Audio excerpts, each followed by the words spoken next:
अब बिहार में भी सरकारी स्कूल दिल्ली के सरकारी स्कूल की तरह चमकने लगेगा। चमकने का मतलब आप सिर्फ स्कूल की बिल्डिंग के बारे में मत सोचिएगा। चमक अब स्कूल के शिक्षा व्यवस्था, स्कूल के विधि व्यवस्था के अलावा स्कूल के शिक्षक और बच्चे में देखने को मिलेगा। बिहार सरकार की तरफ से इसकी तरफ कदम बढ़ा दिया गया है और जल्द ही बिहार के स्कूलों की घिसी पीटी व्यवस्था ठीक हो जाएगी। आखिर सरकार की तरफ से बिहार में शिक्षा व्यवस्था को ठीक करने के लिए क्या पहल किए गए हैं, इस पर करेंगे विस्तार से बात। लेकिन उससे पहले मेरा परिचय। नमस्कार, मेरा नाम घनश्याम सिंह है और आप जनता जंक्शन देख रहे हैं। मेरा शुगर लेवल 428 था। अब 5 दिन पहले अब जा कर के 110 पर पहुंच गया है। अगर आप लोग भी शुगर से पीड़ित हैं तो सुरम प्राकृतिक चिकित्सा में पधार सकते हैं। आए दिन बच्चों के अभिभावक को सरकारी स्कूल के शिक्षा व्यवस्था को लेकर सवाल उठाते रहते हैं।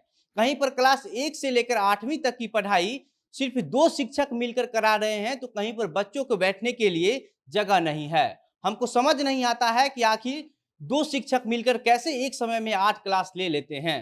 हो सकता है कि बिहार की शिक्षा व्यवस्था में कोई ऐसा मॉडल होगा जिसके तहत बिहार सरकार अपने सभी शिक्षकों को यह ट्रेनिंग देती होगी कि 2 शिक्षक मिलकर कैसे 1 से लेकर 8वीं तक के बच्चों को एक साथ पढ़ा देना है। ऐसे भी यह बिहार है, यहाँ पर ऐसे कई शिक्षक अभी भी हैं जिनमें से किसी को राष्ट्रपति का नाम नहीं पता है तो किसी को राज्यपाल का नाम नहीं पता है।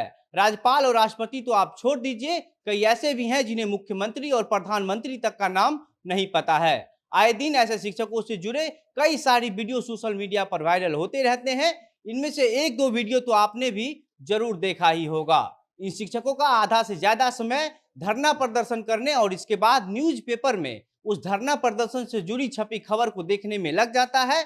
इसके बाद का जो समय बचता है उसमें मिड डे मील का राशन मंगवाना होता है और उसके बाद उसको बनवाकर बच्चों की थाली में फेंक देना होता है। फेंक देना हम इसलिए कह रहे हैं क्योंकि हमने कई सरकारी स्कूल में खड़े होकर खुद अपनी आंखों से यह देखा है कि बच्चों का मिड डे मील किस तरीके से बनाया जाता है और बनाने के बाद बच्चों को जबरदस्ती वहां पर किस तरीके से बैठाकर खिलाया जाता है और कहा जाता है कि यहीं पर बैठकर खाओ, उसके बाद ही घर जाना। ऐसा इसलिए किया जाता है ताकि कोई गार्जियन उस खाने को देखकर खाने पर सवाल ना उठा दे तो और कोई समाज के लोग एकजुट होकर इस खाने को स्थिति देखकर उस पर बवाल ना खड़ा कर दे।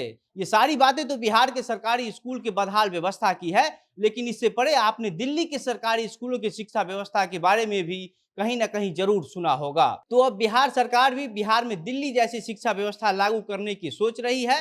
बिहार सरकार में नए शिक्षा मंत्री चंद्रशेखर यादव ने दिल्ली की शिक्षा व्यवस्था को लेकर कहा है कि आखिर कुछ तो वहां की शिक्षा व्यवस्था में है जिसकी वजह से देश विदेश से लोग दिल्ली के सरकारी स्कूल देखने जाते हैं। हम अपने अधिकारियों के साथ दिल्ली जाएंगे और वहां की सरकारी स्कूल की व्यवस्थाओं को अध्ययन करेंगे और फिर अगर वह व्यवस्था वहां का सही लगता है तो बिहार में भी उसी तरीके का व्यवस्था बनाएंगे। इसको लेकर शिक्षकों से भी अपील किया गया है कि आप रेगुलर क्लास लीजिए, बच्चों के पढ़ाई पर विशेष ध्यान दीजिए। इसके बदले में अगर आप समान काम समान वेतन चाहते हैं तो आपको वह भी मिलेगा, लेकिन पहले आप बच्चों के शिक्षा पर ध्यान दीजिए, समय से स्कूल आइए, ईमानदारी से क्लास लीजिए, सरकार आपकी सब सुनेगी। आपको बता दें कि आए दिन शिक्षक अपनी वेतन बढ़ाने को लेकर जहां तहां धरना देते रहते हैं। इसको लेकर बिहार सरकार की तरफ से यह कहा गया है कि पहले आप समय पर स्कूल आना शुरू कीजिए, बच्चों को ईमानदारी से पढ़ाइए, उसके बाद आपकी मांग भी पूरी की जाएगी। लेकिन अभी जो स्थिति सरकारी स्कूल की बनी हुई है